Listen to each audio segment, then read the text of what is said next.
So this is the experimental setup for determination of coefficient of discharge for venturimeter.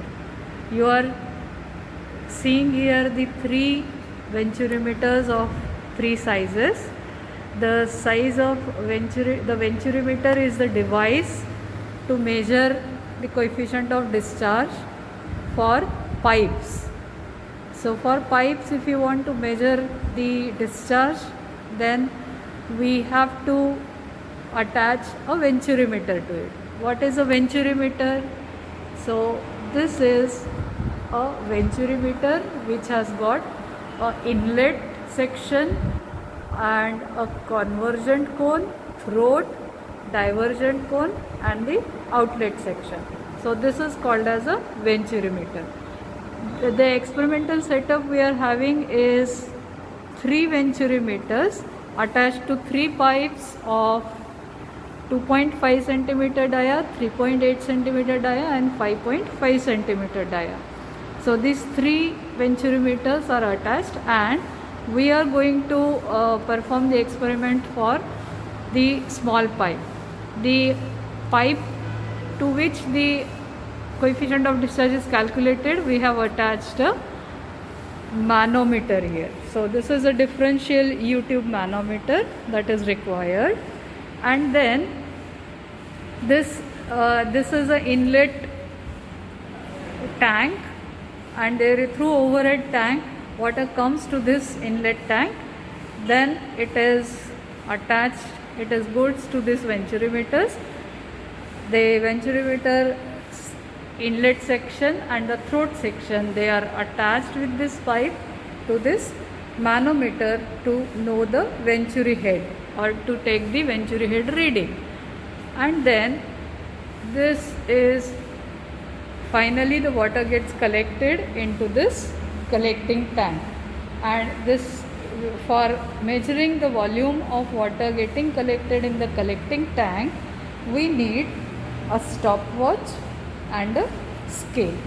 The scale is marked with 10 centimeters of marking so that we can know the water is getting from rise of water is of 10 centimeters. So this is the complete setup of a venturimeter coefficient of discharge for venturimeter. And now we will take the readings for these small venturimeter and we will find out the coefficient of discharge. So this is the experiment for coefficient of determination of venturimeter. The experimental setup is this is venturimeter attached to the pipe, the inlet section and the throat section. These are the pipes attached to the manometer, and the water is coming from here. It is passing through this venturimeter and it is getting collected in the collecting tank. So we will now take the reading of this manometer, initial reading and final reading, so that we can know the venturi head.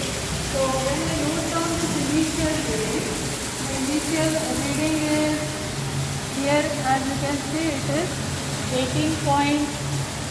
The reading is 18.9. So initial reading is 18.9, and the reading on the right limb of the manometer is 26.2. So on the right limb it is 26.2. So this is for venturi head we have calculated, and now with the help of this stopwatch we will measure the time required for varying the water level from 0 to 10 centimeters of wide. So now as you can see in this mark, the water is getting up to that mark. So once it is getting up to this first mark, I will just start the stopwatch. So this is the stopwatch and the water is getting collected into this collecting tank. So we'll wait for the reading to go for the initial thing. Now I will start the stopwatch once it goes to the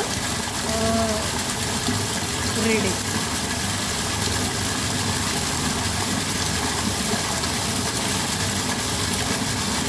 Okay, so now I have started my stopwatch and we will note down the time in seconds for the water to rise for 10 centimeters. So let us note down. You can see the rise in water level and also the time is getting.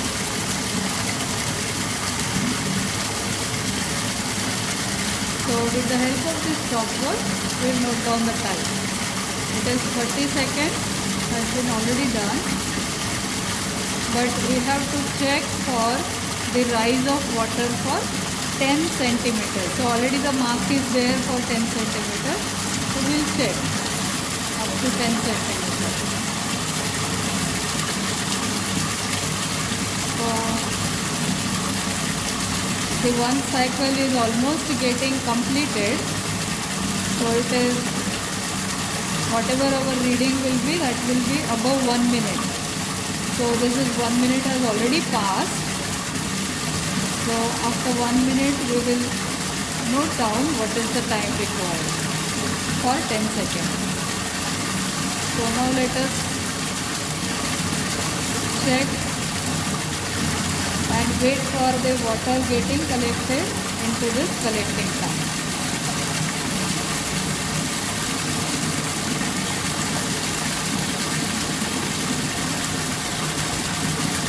It is almost there. So yes. So now we will stop it. So as you can note down the reading, it is 1 minute and 28 seconds. So I will note down that as 28 seconds.